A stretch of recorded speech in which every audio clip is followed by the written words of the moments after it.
Hi, I'm Phil. Welcome back to the channel. In this video, let's take a look at the hype boys, the Blancpain Swatch Scuba 50 Fathoms. I went to the store to get hands-on with each of them and got some initial thoughts. Let's see if they are plastic or fantastic. This collaboration is to celebrate the 70th birthday of the legendary Blancpain 50 Fathoms, the first dive watch ever created. So I think we should look at it as a birthday cake, something that's fun and probably not the healthiest choice, or even too sugary for some. There are 5 colors to choose from, each getting their name from the 5 oceans and having a nude branch from its oceans printed on the rotor, which can be seen through the sapphire open caseback. First, we have the Pacific Ocean, which comes in a yellow case with a black bezel, with a black and white gradient dial. Next up, we have the Indian Ocean, which comes in a green case with a black bezel, also a gradient dial but in green leading out into black. The touch of orange really popped on this dial and I think it looks pretty cool. Moving on, we have the Atlantic Ocean, which comes in a blue case with a very dark blue bezel. Dial is also blue with some gradient. I don't really want to call this a full-made dial.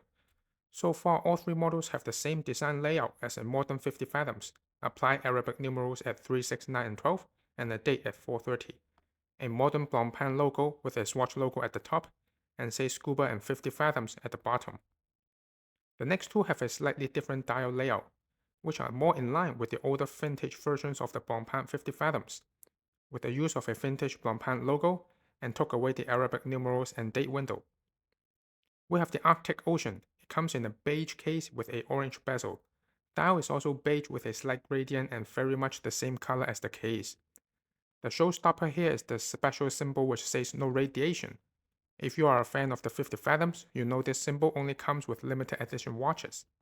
If you are not familiar with this symbol, it literally means the watch is not radioactive. Because up until the 1960s, lume on watch dials were painted in radium, and until people found the harmful effects, they banned the use of it, and hence no radiation. And lastly, we have the Antarctic Ocean, which is my personal favorite. It comes in a white, kinda grayish white case, with a grey bezel. Dial is also in grey and white with slight gradient. Very beautiful. At 6 o'clock, it features a bicolor water contact indicator, which means it lets you know when there is water leaked into the watch, and according to Swatch, it is actually functional.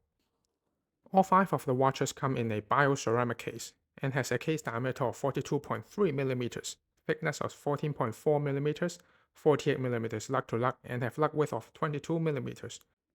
They all come with a NATO strap made from recycled fishing nets, and they look good and wears pretty comfortably. They don't have sapphire crystal. The glass is a biosourced material treated with anti-scratch coating. Same goes for the bezel. All hands hour markers and bezels are lume with grade A superluminova. They have water resistance of 50 fathoms, which is 91 meters, with a push-pull crown and no hacking second. With that, we can move on to the movement. They all have the System 51 mechanical movement, which is automatic and has power reserve of 90 hours, and I believe an accuracy between plus to minus 7 seconds per day, and anti-magnetic. The biggest concern everyone has is whether the movement is serviceable, and I've asked the staff at Swatch about this. They told me they would just give you a new watch if anything goes wrong within the 2-year warranty period. After that, they couldn't give me a certain answer. But given the caseback is snapped on, instead of fully sealed like some other Swatch watches that features the System 51, my wild guess is you can replace the whole movement, but can you fix the part that goes wrong inside? I'm not sure about that. Now, I have heard a lot of diverse opinions about this collaboration. Many people had bad experience with what happened with the Moon Swatches. Personally, I couldn't relate too much with what happened to Moon Swatch last year, because I didn't buy one, or I didn't even want one. Instead, I was one of the 50% increase in sales of the Omega Moon Watch. But this time around, I'm actually interested in these watches. Not because of the hype, because I love the Blancpain 50 Fathoms. Before you start yelling at me, I know they are 2 totally different watches. Or even, they are the 2 extreme end of watches. The Blancpain, in my opinion, is the definition of a luxury dive watch.